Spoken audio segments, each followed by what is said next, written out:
Lu ngapain Bro Bahlil? Salaman sama Gibran sampai gitu amat, hampir kayak cium tangan. Jijik anjir.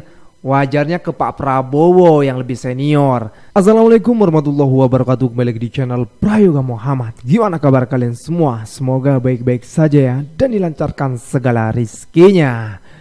Viral, Bahlil Lahadalia hampir cium tangan Gibran saat jabat tangan. Netizen pun bertanya, semenunduk itukah? Nah, di sini tanya-tanya besar ya. Karena ketika itu Bahlil ketika bersalaman dengan Pak Prabowo itu biasa saja guys. Tapi ketika dengan Gibran, Bahlil pun menunduk. Mantap sekali abangku.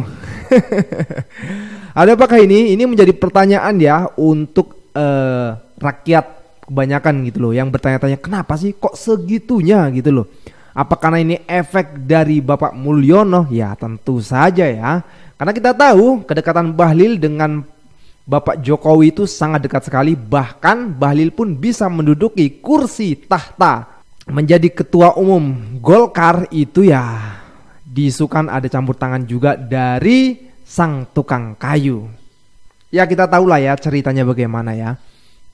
Nah kali ini kita akan membahas ini guys. Dan nanti kita akan lihat juga tweetan di akun X, komentar para netizen dan juga videonya. Oke teman-teman semua, sebelum kita masuk ke sana, kita lihat dulu video ini.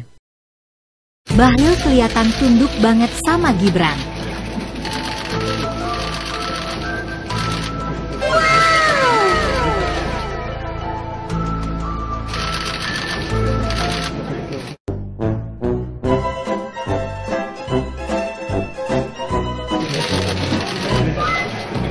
Di video ini ada interaksi antara Pak Prabowo dengan Bahlil ya. Ini yang buat video gitu, yang edit ya teman-teman semua ya. Kok bisa lu lebih hormat ke Wapres, kata Pak Prabowo.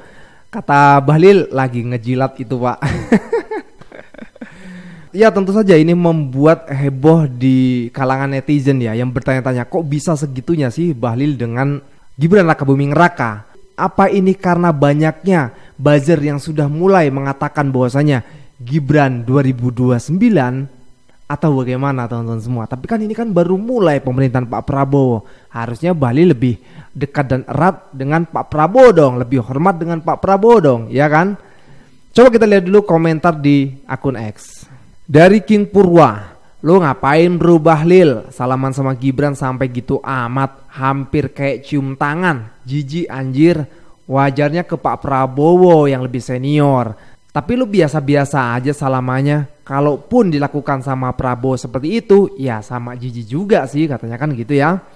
Dan di sini ada videonya, kita lihat coba langsung ke komentarnya ya. Dari Ferry Jandra, ada yang tersirat tanda tanya. Dari Yanti, Pak Prabowo, hati-hati Pak, takutnya Bapak ditusuk dari belakang seperti Bu Mega. Maksudnya gimana nih? Dari DMS Voice, the definition of rotten inside and ugly outside. Terjemahin sendiri.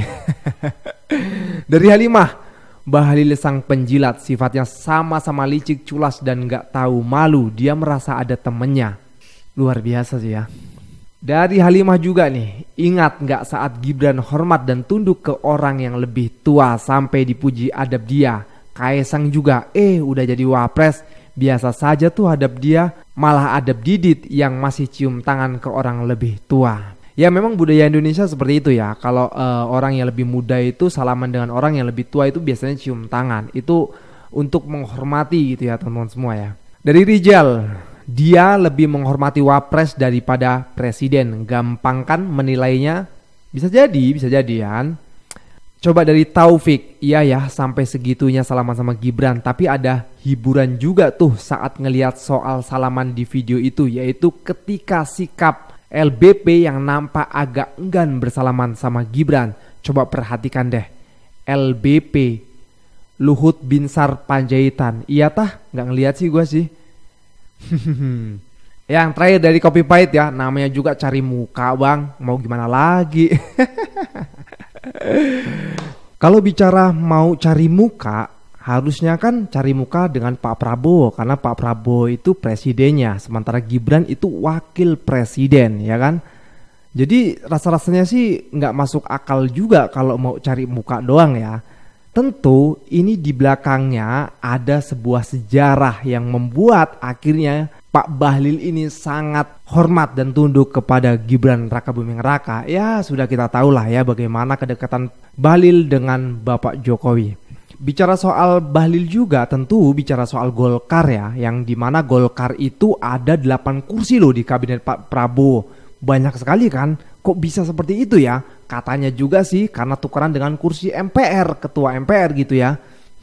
Kita lihat video ini dulu. Bahlil bahaya buat Prabowo, wajib hati-hati. Guys, dampak karena ucapan Bahlil yang bongkar alasan Golkar dapat banyak posisi menteri ternyata makin luas banget nih. Hal ini disampaikan sama F. Riza, pengamat politik dari Citra Institute. Bagi dia, Bahlil nggak ngormatin Prabowo sama sekali guys. Apalagi yang disenggol Bahlil itu Gerindra. F. Riza nambahin, Gerindra sama Prabowo wajib hati-hati kalau sama Bahlil, termasuk Golkar juga. Walaupun belum tahu kebenarannya dari pernyataan Bahlil, tapi ya benar ataupun salah itu nggak etis kan guys, dan ngerendahin partai Gerindra. Menurut kalian pernyataan Bahlil tentang tukar posisi Golkar dengan Gerindra kemarin etis apa enggak guys? Ya itu baru asumsi kita aja sih ya. Mungkin karena kita ngeliat sejarahnya gimana gitu sehingga membuat kita berpikir ini sih nggak etis. Ya kalau dikatakan etis nggak etis ya mungkin sih bisa juga nggak etis ya. Tapi ya itulah ya, mungkin Bahlil juga memang disiapkan untuk menjaga Gibran Rakabuming Raka. Yang dimana banyak sekali sih orang yang mengatakan kalau Gibran ini nantinya juga akan maju di Pilpres 2029. Nah mungkin bisa jadi ketika nanti maju di Pilpres 2029 yang sudah dipersiapkan semuanya sehingga Gibran bisa jadi presiden 2029, ya kan enak aja Pak Bahlil, siapa tahu bisa jadi wakilnya kan.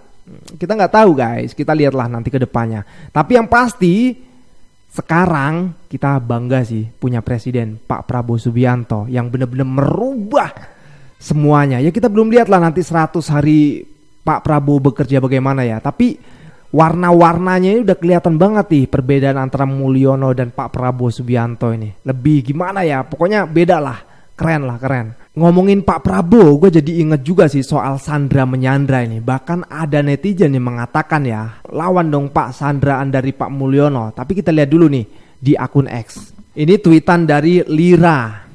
Prabowo di Sandra, tanda tanya. Tolong semua kader Gerindra, fraksi Gerindra bilang sama Pak Prabowo seandainya beliau disandra dinasti Mulyono karena yang ke satu, ada bukti korupsi, kami maafkan. Kami itu maksudnya rakyat ya. Ada bukti kecurangan, kami maafkan. Ada bukti yang mempermalukan, kami maafkan. Tidak penting semua itu sekarang karena di era rezim Pinocchio semua jabatannya tidak ada yang bisa lolos dari jebakan korupsi, curang dan perilaku memalukan. Yang tidak bisa kami maafkan adalah jika Prabowo membiarkan apalagi melindungi Mulyono dan dinastinya melanggeng bebas dari jeratan hukum.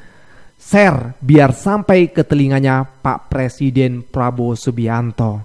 Nah, ini Mbak Lira ini bisa juga mewakili rakyat ya, karena di sini banyak yang melihat tweetan dari Mbak Lira dan juga banyak banget yang komentar. Ada 733 komentar guys. Coba kita lihat dulu komentar dari paling atas ya. Dari baris, kartu truk Prabowo dan para ketum Kim Plus sudah dipegang si Mulyono sepertinya. Makanya dia tenang-tenang aja di Solo. Dari Love Indonesia, sudah saya duga sejak cawe-cawe Pilpres. Dari Didi, sepakat. Rakyat bersamamu mendukungmu Mr. Presiden Prabowo Subianto untuk mengadili dinasti Mulyono alias Jokowi. Nah ini dari medsos perubahan ya. Lah emang dosa Mulyono nggak ada? Yang bener aja, Sandra juga dia dong. Mosok nggak berani Sandra balik. Coba buka-bukaan dosa dan kejahatan dinasti Mulyono, pasti netizen akan mendukung. Ayo Gerindra. Ya teman-teman semua, kan ini lagi rame banget emang akhir-akhir ini soal Sandra menyandra ya. Karena kita melihat kenapa sih kok Pak Prabowo masih banyak sekali menggunakan menteri-menterinya Pak Jokowi di kabinet Pak Prabowo. Begitu juga dengan akun Fufafa yang per hari ini pun belum ditanggapi. Sehingga banyak netizen berpikir gitu adanya Sandra menyandra ini. Korelasinya ketemu gitu loh antara kabinet dan juga Sandra menyandra ini. Banyak tokoh nasional juga yang menginginkan ya adanya tanggapan hukum untuk Pak Jokowi, di mana setelah 10 tahun Pak Jokowi memimpin ada hal-hal yang memang harus dilakukan dan dituntut untuk mengadili Pak Jokowi gitu loh. Dan tentunya ini harus ada resmi juga dari presiden. Kalau enggak kan presiden tetap melindungi sulit juga gitu loh. Nah, rakyat menginginkan hal itu. Dan di buku Pak Prabowo sendiri ya kan menuliskan yang kata Pak Said Didu itu bahwasanya pikiran-pikiran di buku Pak Prabowo itu sangat luar biasa bagus sekali. Nasionalis, patriotik, membela hukum, menegakkan hukum dan juga mensejahterakan rakyat. Yang akhir-akhir ini juga Pak Prabowo selalu gencar dibicarakan dalam pidatonya ya mengenai pemberantasan korupsi, birokrasi yang ruwet, para anak buahnya harus bekerja secara disiplin dan juga demi kepentingan rakyat dan lain sebagainya. Gua sendiri berharap ya 100 hari kerja Pak Prabowo ini akan menghasilkan sesuatu hal yang membuat kita wow gitu loh.